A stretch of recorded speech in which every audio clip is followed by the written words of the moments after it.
प्रियंका गांधी, प्रियंका गांधी। हम सबको संबोधित करने के लिए हमारी नेत्री श्रीमती प्रियंका गांधी जी आपके सामने।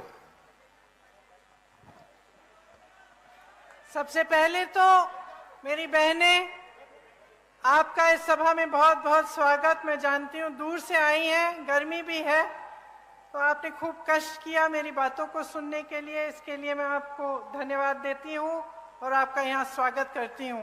भाइयों, आप सबका भी इस सभा में बहुत बहुत स्वागत। श्री कमलनाथ जी, श्री सुरजेवाला जी, श्री सुरेश पचौरी जी, डॉक्टर गोविंद सिंह जी, अरुण यादव जी, ओमकार सिंह मार्कम जी, श्री कमलेश्वर पटेल जी, श्री नीलांशु चतुर्वेदी जी, श्री नारायण पट्टा जी, अशोक मस्कोले जी, राकेश तिवारी जी, हीना कानवरे जी, श्री जयवर्धन सिंह जी, आप सबका भी और सभी नेतागण, सभी कार्यकर्तागण, सभी कांग्रेस के पदाधिकारीगण का इस सभा में बहुत बहुत स्वागत। एक बार मेरे साथ बोलिए, हर हर नर्मदे, जय बड़ा देव जी,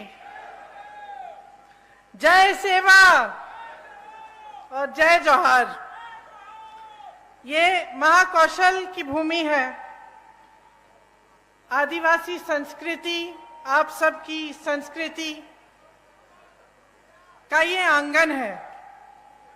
इस धरती को मेरा बहुत बहुत प्रणाम।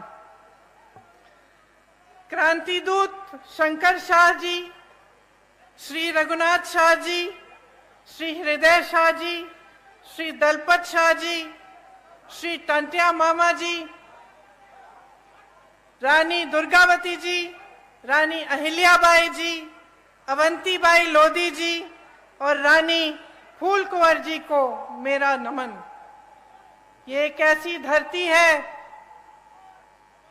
जहां इतने सारे वीर, इतने सारे महापुरुष रहे हैं। यहाँ आपकी एक बहुत खास संस्कृति है। आते वक्त मैं सोच रही थी कितनी सुंदर, प्राचीन और अनूठी संस्कृति है आपकी। मुझे याद है मेरी दादी जी इंदिरा जी कहती थी कि दुनिया से सबसे बढ़िया संस्कृति है, क्योंकि इसमें आपको प्रकृति से प्रेम सिखाया जाता है, आपको प्रकृति की सुरक्षा करना सिखाया जाता है, प्रकृति की पूजा करना सिखाया जाता है और प्रकृति पर निर्भर आप एक सादा जीवन जीते हैं। अथक मेहनत करते हैं, परिश्रम करते हैं, कर्मठता के आपके असूल हैं और पारंपरिक हुनर और कौशल के सहारे आप अपना जीवन चलाते हैं। साथ साथ प्रकृति को आप समृद्ध रखते हैं और मजबूत रखते हैं। देखिए, मैं अभी मड़िया चौगान में गई थी। वहां पे मैंने पहली बार देखा ऐसी जगह को, और आप सबकी श्रद्धा उस जगह से जुड़ी है, वहां पे आपकी आस्था जुड़ी है। आदिवासी आस्था के गौरव का केंद्र है। मैं वहां गई तो मुझे बताया गया कि जो आपकी पगड़ी है, इससे आपका सम्मान जुड़ा हुआ है। मुझे बताया गया कि अगर कोई ऐसी बात होती है, मान लो किसी से ऋण ले लिया, चुका नहीं पा रहे हैं, तो आप पगड़ी रख के जाते हैं। तो ये बात मेरे मन में आई कि जब हम यहाँ चुनाव के समय आते हैं और हम आप सब से बड़े बड़े वादे करके जाते हैं और कहते हैं कि हम ये करेंगे, घोषणाएं करते हैं, तो एक तरह से हम अपनी पगड़ी आपके सामने रखते हैं।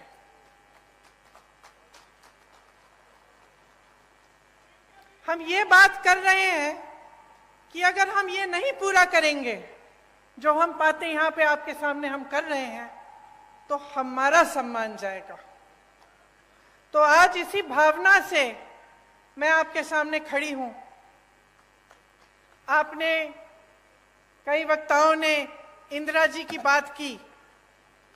इंदिरा जी मेरी दादी तो थी, लेकिन जैसे आपने कहा, आपने उनको इंदिरा माता कहा। शायद जो बुजुर्ग हैं उनको याद भी होगा उनके बारे में। तो आप सब अगर आज यहां मेरी बातों को सुनने आए हैं तो उसमें ये बात भी है कि मैं उनकी पोती हूं, मेरी शक्ल थोड़ी बहुत उनसे मिलती जुलती है, तो मुझे देखने के लिए आप आए हैं, मैं जानती हूं। लेकिन एक बहुत गहरी बात भी है जो सिर्फ मेरी शक्ल उनकी पोती होने के नाते नहीं है, और वो गहरी बात ये है कि आपको इंदिरा जी में भरोसा था। भरोसा इसलिए था क्योंकि इंदिरा जी ने आपके लिए काम करके दिखाया। आप उनको माता कहते थे तो इसलिए कहते थे कि आपकी श्रद्धा उनसे भी जुड़ी हुई थी। और मेरे लिए ये एक बहुत बड़ी जिम्मेदारी है, एक बहुत बड़ी जिम्मेदारी है कि आज मैं यहाँ आपके सामने खड़ी हूँ। आपने मेरी दादी जी को माता जी माना, और मैं यहाँ खड़े होकर आपके सामने कुछ बातें कर रही हूँ। तो ये मेरी जिम्मेदारी बनती है कि मैं जो बात कहूँ आपसे वो सच बात हो, वो सही बात हो, और वो आपके लिए ही बात हो, जो आपको आगे बढ़ा पाए, और जो काम इंदिरा जी ने शुरू किया था उसको आगे बढ़ाने वाली बात हो। आपको याद होगा कि इंदिरा जी ने आपको पट्टे दिलवाए थे, याद है कि नहीं? याद है। किस भावना से दिलवाए? इसी भावना से दिलवाए कि ये आपकी जमीन है, ये आपका सम्मान है, ये आपसे जुड़ी हुई बातें हैं, और आपको पूरी तरह से की शक्ति आपके हाथों में मिलनी चाहिए। कांग्रेस पार्टी की यही परंपरा रही है, यही असूल रहे हैं, और हम चाहते हैं कि जो संपत्ति है देश की, प्रदेश की, आपके जिले की, ये संपत्ति आपके हाथों में जाए। हम चाहते हैं कि आप मजबूत बने, आपकी शक्ति आपको मिले। और जब आप यहाँ पे चुनाव के बारे में बातें सुनने आते हैं, मेरी भी, अनेक अलग अलग पार्टियों के नेताओं की, तो आप हमेशा एक बात को अपने ध्यान में रखिए कि क्या ये लोग आपकी शक्ति आपके हाथों में देंगे कि नहीं देंगे। अब कांग्रेस की जो परंपरा रही है उसको आप देखिए।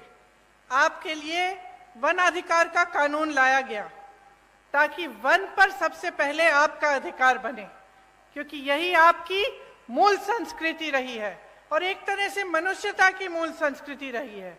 तो इसको बचाने के लिए और मजबूत करने के लिए आपको वन का अधिकार दिया गया था।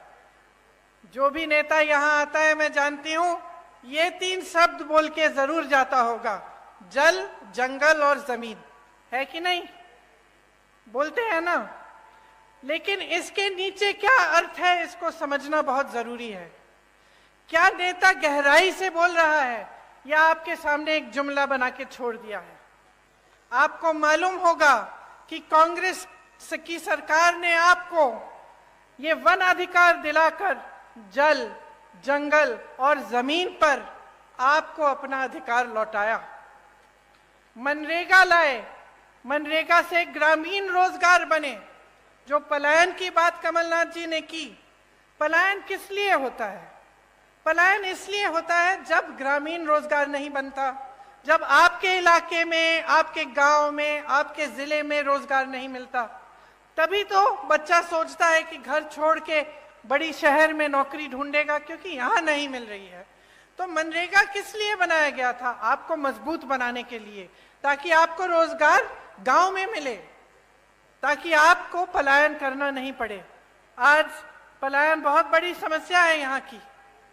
भोजन का अधिकार का कानून मिला आपको, इससे आपके बच्चों को जो भोजन का अधिकार है वो दिया गया कि सरकार की जिम्मेदारी बनती है कि आपको भोजन मिलना है। पंचायत व्यवस्था को कांग्रेस की सरकारों ने मजबूत किया। जो पैसा पंचायत को आना चाहिए था वो आया, पंचायत में जो निर्णय लेने चाहिए थे कि आपके यहाँ कुछ काम कराना है या कोई समस्या है, उसको सुलझाने के लिए वो पंचायत में ही लिया जाए, ये कांग्रेस की सोच थी। इन सब चीजों से आपके हाथ मजबूत हुए। अब आप अगर देखें तो जितने भी अधिकार कांग्रेस ने आपको दिए और जो जो काम आपकी मजबूती के लिए किए, जब भाजपा आई तो एक एक करके ये अधिकार आपसे छीने गए। आज सरपंचों को के अधिकार में कटौती है, आप सब जानते होंगे। मनरेगा को लागू ही नहीं किया, पलायन और बढ़ गया है क्योंकि गांव में रोजगार नहीं मिल रहा है। आपकी जमीनें छीनी जा रही हैं, आपको उपज के सही दाम नहीं मिलते, आप विरोध करते हैं, प्रदर्शन करते हैं तो आपके ऊपर गोलियां बरसाई जाती हैं। वन का अधिकार ही खत्म कर दिया। कमलनाथ जी ने आपको पट्टे दिए थे, आपको याद होगा उस 15 महीनों के सरकार में उन्होंने आपको पट्टे दिलवाए और ये काम भी इन्होंने रोक दिया है भाजपा ने। तो देखिए आपका जो समाज है, मेरी बहनें बैठी हुई हैं, आपका जो समाज है इसके साथ बहुत अत्याचार हुआ है। आपने देखे होंगे इतने सारे जो वीडियो वायरल हुए हैं, देश में प्रदेश में सबसे ज्यादा बच्चियों को यहीं पे मध्य प्रदेश में यहीं पे गायब हो रही हैं, सबसे ज्यादा बच्चियां, 1.5 लाख बच्चियां और महिलाएं गायब हो गई हैं इनके राज्य में। हर रोज 17 बलात्कार होते हैं। आप सोचिए बहनें, हर रोज जब आपकी बच्चियां बाहर निकलती हैं आपको डर लगता होगा कि आएंगी वापस कि नहीं, या कुछ हो तो नहीं जाएगा। ये सरकार चल रही है। उज्जैन की घटना तो आपने देखी ही है। और आदिवासी जनों पर, आप पर जो अत्याचार बरसाए जा रहे हैं उनका अब कोई मुकाबला नहीं है। पूरे देश में मध्य प्रदेश उनमें नंबर 1 हो गया है। तो देखिए यहाँ की जो परिस्थितियां हैं वो मुश्किल होती चली जा रही हैं। आपको रोजगार नहीं मिल रहा है, आपको वन पर अधिकार नहीं मिल रहे हैं, यहाँ पे अत्याचार बढ़ रहे हैं, तो पलायन तो होगा ही ना। ये देखकर इतना दुख होता है कि ऐसे बड़े बड़े शहीदों की धरती पर यहाँ से लोग छोड़ के जा रहे हैं रोजगार लेने के लिए, और यहाँ पर रोजगार आपके लिए पैदा नहीं कर रहे हैं। 18 सालों से भाजपा की सरकार है, रोजगार के मौके नहीं बने, सिर्फ लूट में व्यस्त रहे हैं ये लोग। जिस तरफ आप देखें वहां घोटाला ही घोटाला, और जब चुनाव आता है आपका ध्यान भटकाया जाता है, धर्म की बातें हो जाती हैं और इधर उधर की बातें होती हैं जिससे आपके जज्बात जुड़े होते हैं। तो बहनों, आपको बहुत सतर्क रहना पड़ेगा, आपको समझना पड़ेगा कि इधर उधर की बातों से सिर्फ आपका ध्यान भटकाया जाता है।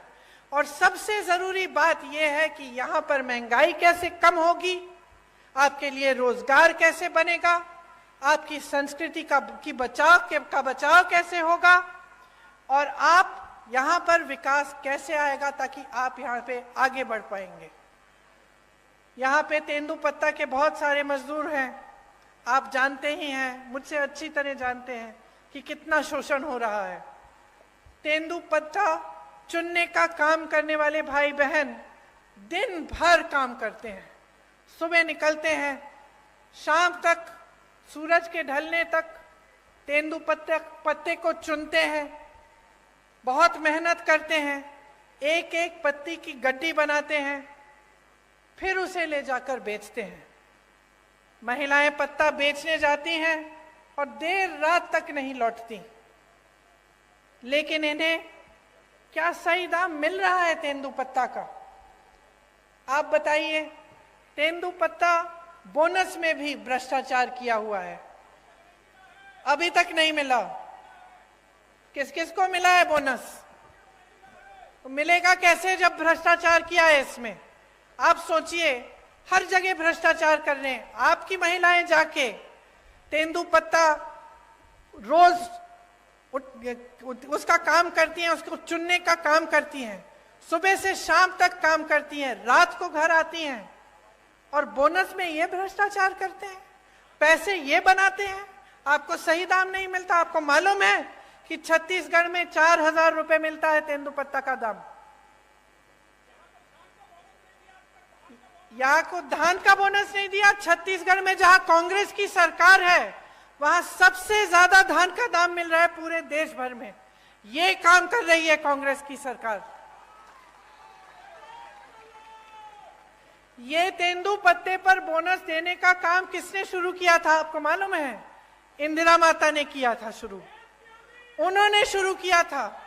जब वो यहाँ आई और उन्होंने देखा कि यहाँ की महिलाएं इतनी मेहनत कर रही हैं तो उनको लगा कि आपकी मदद होनी चाहिए। आज बोनस का पैसा जैसे आप कह रहे हैं नहीं मिलता है। आपको चप्पल दे रहे हैं, छाते दे रहे हैं, जूते दे रहे हैं, बोनस का पैसा नहीं दे रहे हैं। उसमें कमीशन होगा। ठीक है, सही बात कह रहे हैं आप, बिल्कुल। लेकिन आपके सम्मान की क्या बात है? आपके सम्मान की क्या बात है? क्या जूता, चप्पल, छाते से आपका सम्मान जुड़ा है? आप मेहनत करते हैं, क्या आपको अपनी मेहनत की कमाई नहीं मिलनी चाहिए? क्या आपकी मेहनत में आपका सम्मान नहीं है? तो ये जो है, ये सोच है ना, इसी के बारे में आपको बताना चाहती हूं। एक तरफ कांग्रेस की सोच, आपकी सम्मान, आपका सम्मान, आपकी संस्कृति, आपकी परंपराएं को आगे बढ़ाने वाली सोच, और उसके बारे में मैं और बताऊंगी आपको कि कैसे छत्तीसगढ़ जैसे प्रदेश में कैसे कैसे काम हो रहे हैं। और दूसरी तरफ भाजपा की सोच जो है कि जब आप सत्ता में हैं कुछ नहीं करें, जनता को आगे बढ़ाने का काम नहीं करें, भ्रष्टाचार करते जाएं, जहां पे आपको मौका मिला वहां हाथ मार लिया, पैसे लूट लिए, काम नहीं किया। चुनाव आने का समय आया, 18 साल से जो आपने काम नहीं किया वो चुनाव के 18 दिन पहले आप शुरू कर लेते हैं। ये घोषणा करेंगे महिलाओं के लिए, आदिवासी जनों के लिए घोषणा करेंगे, कोई और घोषणा कर देंगे बच्चों के लिए, युवाओं के लिए। लेकिन जब आप 18 साल से आपकी सरकार है, जब आप सत्ता में हैं और आप थे, तो आपने क्यों नहीं किया ये काम? ये मैं पूछना चाहती हूँ। और मैं चाहती हूं कि आप सबका ध्यान इसी तरफ आकर्षित हो। आपको आपके सम्मान की कमाई मिलनी चाहिए। ये जो इन्होंने चप्पल, जूते, छातों की बात की है ना, इसको बंद कराइए। देखिए, थोक में खरीदते हैं, आपको एक जोड़ी चप्पल पकड़ा देते हैं, आपका कौन सा साइज है नहीं है वो भी नहीं मालूम, ऐसे ही पकड़ा देते हैं और सोचते हैं कि ये चप्पल, ये जूते, ये छाते आपको पकड़ाने से आप चुप हो जाएंगे और अपना बोनस नहीं मांगेंगे। इतना भी आदर नहीं करते आपकी मेहनत का। ये आपकी मेहनत की कमाई है, आपका अधिकार है। आपको बोनस मिलना चाहिए और आपको तेंदुपत्ता का सही दाम मिलना चाहिए। अब मैंने छत्तीसगढ़ की बात की। मैंने छत्तीसगढ़ की इसलिए बात की, बहनों सुन लो, क्योंकि छत्तीसगढ़ में कांग्रेस की सरकार है। अभी अभी कुछ दिनों पहले मैं बस्तर गई थी, जहां पे आपकी तरह, यहाँ की तरह आदिवासी संस्कृति है, आदिवासी बहन भाई रहते हैं। तो वहां जो कांग्रेस की सरकार है, सबसे पहले तो आज के दिन तेंदुपत्ता के लिए वहां पे 4,000 रुपए मिल रहे हैं पर बोरा, प्रति बोरा। आदिवासी क्षेत्र को उन्होंने एक ब्रांड बना दिया है, मतलब पूरी दुनिया में जाना जाता है बस्तर की ये आदिवासी क्षेत्र है, एक ब्रांड है। वहां पे बड़े बड़े मिलेट के प्रोडक्शन के प्लांट लगा दिए हैं ताकि वहां की जो उपज है उसमें से ऐसी ऐसी चीजें बनी जो पूरी दुनिया में, पूरे देश भर में पहुंच सके। वहां कोदा, कुटकी, रागी, ज्वार जो उगता है उसमें से ऐसी ऐसी चीजें बनाई हैं जो दिल्ली की बड़ी बड़ी दुकानों में बिक रही हैं। अच्छा, वहां इंग्लिश मीडियम स्कूल खोले हैं अपने आदिवासी बहन भाइयों के लिए। वहां की ये नीति है कि आदिवासी पाठशालाएं बनाई हैं जिसमें आपकी संस्कृति सिखाई जाती है। गौठान में रोजगार बनाए हैं ताकि जो मेरी बहनें हैं, मैं आपको बताना चाहती हूं, जो काम कांग्रेस की सरकार ने छत्तीसगढ़ में किया, मैं गई थी काम को देखने के लिए। वहां मैं कुछ महिलाओं से मिली। वहां जो स्वयं सेवा समूह है उनके गौठान है, और मैंने पूछा कितना कमा रही हो बहन? पता है क्या जवाब मिला? 1 लाख से 6 लाख रुपए बहनें कमा रही हैं गौठान चला के। तो क्या आप नहीं चाहेंगे कि आपके प्रदेश में भी एक ऐसी सरकार आए जो आपको समझे और ये समझे कि आपकी ज़रूरतें क्या हैं। गौठान बनाएंगे या इसमें से हम कैसे कैसे काम करा सकते हैं, कहाँ कहाँ रोजगार पैदा हो सकता है बहनों के लिए, भाइयों के लिए, कैसे ऐसे वन के उपज हैं जिनको हम आगे बढ़ा सकते हैं। आपको पता नहीं होगा, छत्तीसगढ़ में 60 से ज्यादा वन उपज को समर्थन मूल्य दिया जाता है, मतलब कि उसका दाम आपको मिलता है। यहाँ तो आपको एक तेंदुपत्ता का नहीं मिल रहा है, वहां 67 वन उपज के लिए आपको सही दाम मिलता है। तो आप सोचिए कि अगर आप सही सरकार चुनते हैं और आप सही पार्टी को वोट देते हैं, जिसके नेता आपको गुमराह करने के लिए काम नहीं करते, आपको आगे बढ़ाने के लिए काम करते हैं, तो कितनी तरक्की आ सकती है आपके जीवन में। आप में हुनर है, हमारी बहनें गुलदस्ता बनाती हो, खिलौने बनाते हो, पेंटिंग बनाते हो, मूर्तियां बनाते हो, हुनर है ना, कला है और आपकी अपनी है। अब इसको लेकर अगर देश भर में, दुनिया भर में आप इसको भेज सकते हैं और इसके जरिए आप कमा सकते हैं, तो आपके लिए कितना अच्छा होगा। और यही काम हमारी सरकारें करके दिखा रही हैं, छत्तीसगढ़ में कर रही हैं, राजस्थान में कर रही हैं। आपका सम्मान देश भर, दुनिया भर में फैलता है और बनता है। यहाँ भी हम चाहते हैं कि अगर सरकार आएगी तो ये एक घोषणा है कि मैं करने जा रही हूँ कि तेंदुपत्ता के लिए प्रति बोरा 4000 रुपए यहाँ पे भी आपको दिलवाया जाएगा। और जैसे छत्तीसगढ़ में पेसा कानून लागू किया है, उस तरह से यहाँ पे भी पेसा कानून लागू होगा।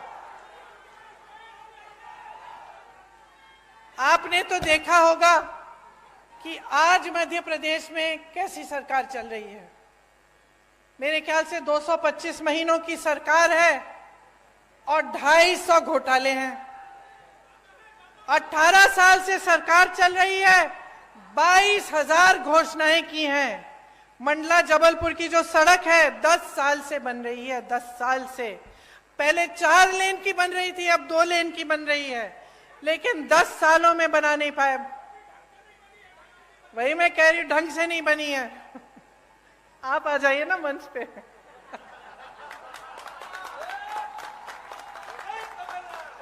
मुझे बताते रहिए।